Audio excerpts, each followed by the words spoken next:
dans un précédent épisode, on avait vu comment générer un PDF avec une application Rails en utilisant Wicked PDF, qui était un wrapper autour de WK HTML to PDF.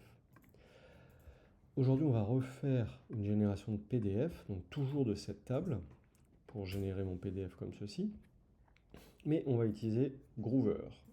Groover, c'est une autre gemme qui, elle, utilise Puppeteer, et Puppeteer, c'est une librairie JS de Google. C'est parti. Donc, première chose, on va ajouter la gemme Groover.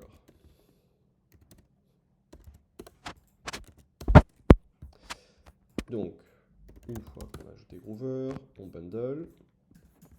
Et ensuite, dans la documentation, ils nous disent d'ajouter Puppeteer. Donc, moi, je n'utilise pas une PM, j'utilise Yarn. Donc, je vais faire Yarn add Puppeteer.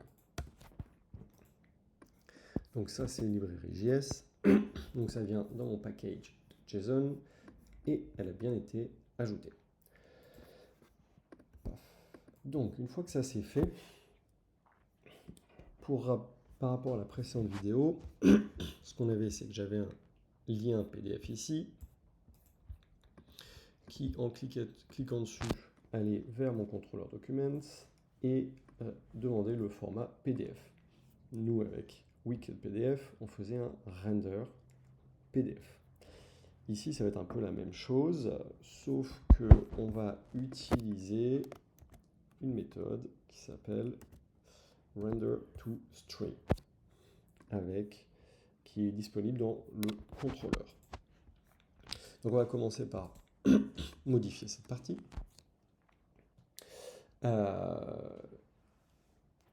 Ou plutôt, nous on va générer un PDF avec Groover pour qu'il soit disponible en attachment, c'est-à-dire lorsque je clique sur PDF pour qu'il soit disponible ici, hop, en attachment, il va falloir utiliser d'abord la méthode sendData et on va dire je t'envoie un PDF. Hop, disposition, donc moi je le veux toujours en attachment. Le nom du fichier, file name, on va appeler ça top PDF. Et le type, c'est un application/PDF. Ok, donc une fois que j'ai fait ce setup, moi, il faut que je génère ce PDF. Donc ça va se faire avec Groover. Et on va pouvoir se mettre une méthode en private qu'on va appeler PDF. Donc, Groover, ce que je voyais dans la doc, c'est qu'il conseille d'utiliser render_to_string. Et ensuite, avec le HTML généré, on va pouvoir appeler Groover. Donc, comment on va faire? Bon, on va dire HTML string est égal à render_to_string. Moi, je suis déjà dans un contrôleur, donc je n'ai pas besoin de faire le nom de mon contrôleur .new.render_to_string. Je vais lui donner une partial. Donc, c'est toujours mon documents/table que j'utilisais avant, qui se trouve ici. Donc, c'est vraiment ma table, le HTML de ma table. Comme dans la dernière vidéo, je vais dire format avec un S parce que j'avais un petit problème avec ça. C'est du HTML. Et ça va me générer une string de mon HTML. Avec ça, je vais pouvoir appeler Groover, lui passer un string HTML et hop, on va juste lui dire que le format c'est en A4. Ça, il y a plein d'autres options qu'on va voir après dans la doc. Et to PDF. Donc normalement, juste avec ça, déjà, on est capable de générer de nouveau un PDF. Hop, je vais juste arrêter mon serveur et redémarrer pour être sûr que tout soit bien pris en compte. Juste vous mentionner toutes les options possibles dans la documentation. Elles sont données ici, en tout cas une partie, et je vais y revenir juste après. Donc, on va tester. Ok, j'ai bien pu générer mon top PDF. Problème de mon top PDF, c'est que il n'a pas gardé le style. Alors, pour garder le style, on va avoir un petit peu de travail à faire.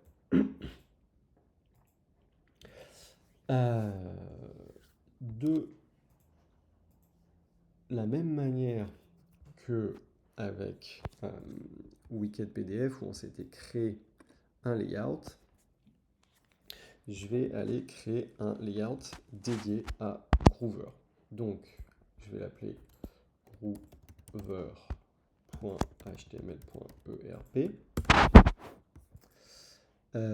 Je vais reprendre globalement, voilà, pas celui-là, dans Wicked PDF, pas trop mal, il n'y en a pas trop. Je vais reprendre tout ça. Et je vais changer un petit peu ça. On va juste reprendre. Donc, par exemple, nous, à la base, ce qu'on utilisait, c'était StyleSheet Link Tag avec Tailwinds, mais on va voir que ça ne fonctionne pas tout seul.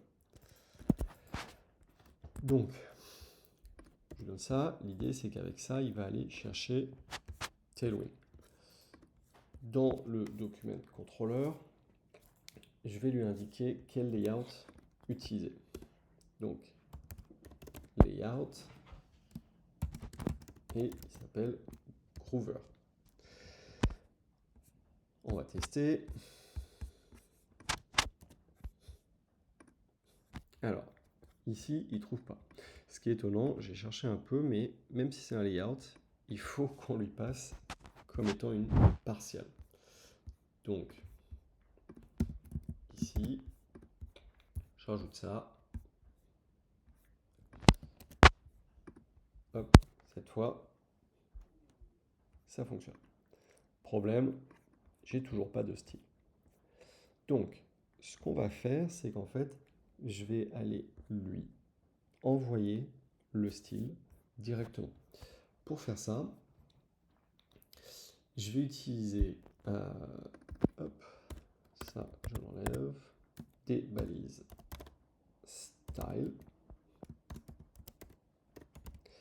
Et dans cette balise style, ce que je vais faire, c'est que je vais lui envoyer directement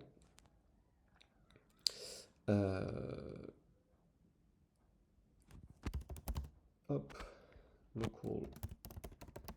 Je vais lui envoyer directement le style grâce à des locales.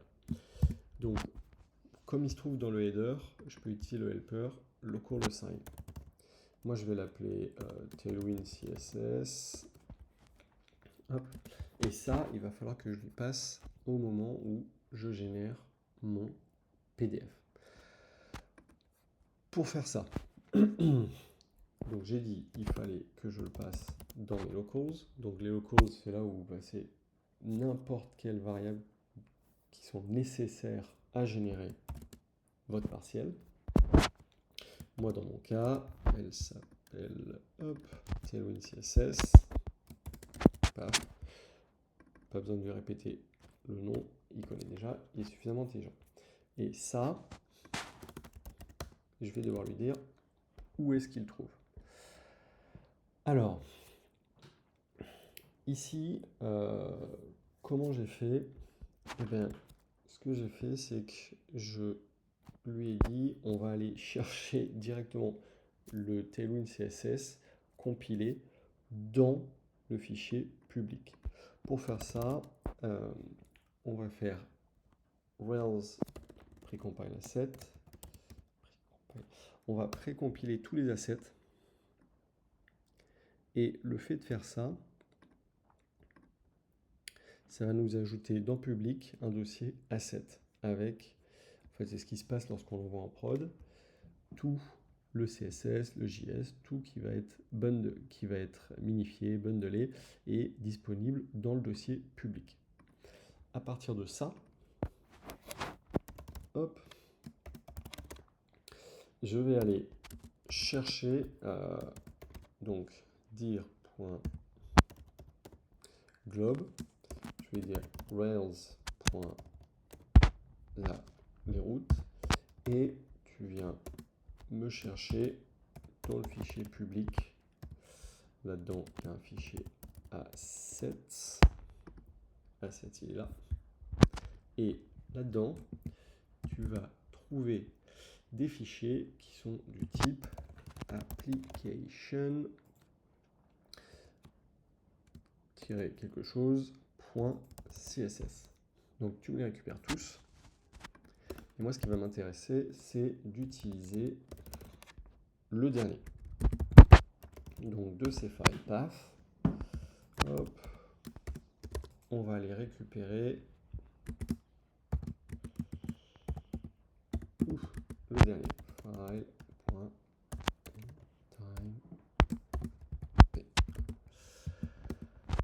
On va lire ce fichier.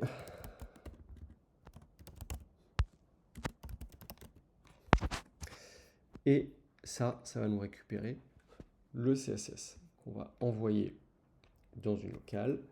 Et à partir de ça, on va être capable de générer le PDF avec le style. Alors, dernier élément, il se peut qu'on ait un léger souci si on ne l'indique pas l'URL de notre application. Donc ça, quand on l'envoie en prod, après, il faut le rendre dynamique avec l'URL de votre application. Moi, pour le moment, je suis en localhost, donc je vais juste garder ça comme ça. Je pense qu'on est pas mal. Juste pour le sport, je vais redémarrer. Et on va croiser le doigt. Ça tourne. Ok, pas mal.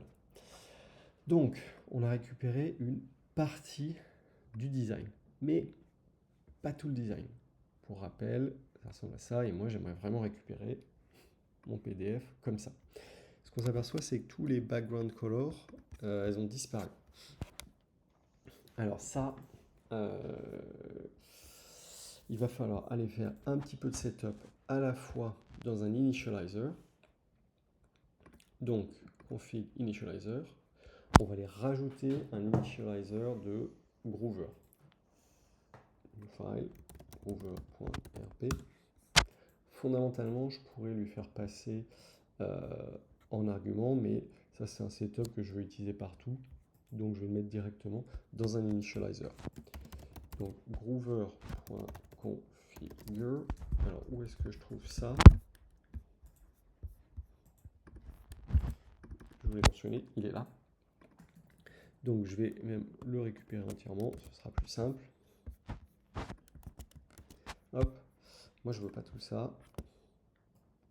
Tiens, le format 4, il est là. On va même le garder ici, ce sera plus simple. Moi je vais devoir ajouter le print background en trou. Hop. Ici, format A4 du coup, plus besoin de le mettre. Et le deuxième élément que je vais devoir ajouter, c'est dans mes assets, style sheet. Il va falloir, alors ça, je m'étais pris une petite note de côté. On va rajouter ça, qui en gros dit si c'est une version print, ajoute les background colors. Et l'étoile, c'est un wildcard pour dire tu l'ajoutes partout. Donc j'ai rajouté un initializer, il faut que j'éteigne mon serveur et que je redémarre. Et on essaie, normalement, paf, ça y est, on a récupéré nos couleurs en background. Donc, ce qu'on a fait aujourd'hui, c'est qu'on a fait le setup pour générer des PDF à partir avec Groover. Donc, on a commencé par ajouter la gemme Groover dans le Gemfile. On a ajouté Puppeteer, moi avec Yarn parce que c'est ce que j'utilise. On est allé modifier notre contrôleur pour pouvoir générer le PDF avec Groover. On a dû aller passer le CSS nous-mêmes. Donc pour faire ça, on allait le récupérer dans le fichier public après avoir précompilé les assets et on l'a passé en local directement au layout spécifique qu'on a fait pour notre PDF généré avec Groover. Et pour récupérer la locale, j'ai utilisé le helper local assign avec le nom de la locale que j'ai passé ici. Une fois qu'on a fait tout ce setup, on peut générer le PDF de nouveau en utilisant Groover à la place de Wicked PDF. C'est tout pour aujourd'hui. J'espère que ça vous a plu. Continuez de coder avec Rails